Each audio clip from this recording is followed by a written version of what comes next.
ভূত, বেরিয়ে আয়। হঠাৎ কুয়া থেকে ধোঁয়ার মতো কালো ছায়া উঠে এলো। তার চোখ দুটো জলজল করছে, দাঁতগুলো ধারালো। রাজু ভয়ে কাঁপলেও পালালো না।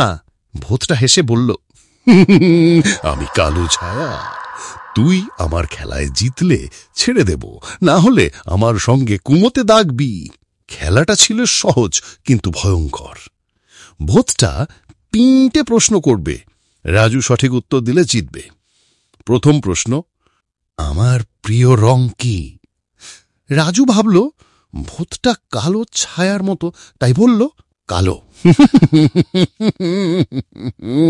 ভূতটা হাসল, ঠিক আছে। দ্বিতীয় প্রশ্ন, আমি কোথায় থাকি? রাজু বলল, কুয়োতে। ভূতটা আবার হাসল। শেষ প্রশ্ন, আমার নাম কি?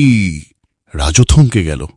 নাম তো জানে না, তবু সাহস করে বলল, কালো ছায়া। ভূতটা চিৎকার করে উঠল, ভুল, আমার নাম শ্যামল। রাজু ভাই চোখ বন্ধ করল।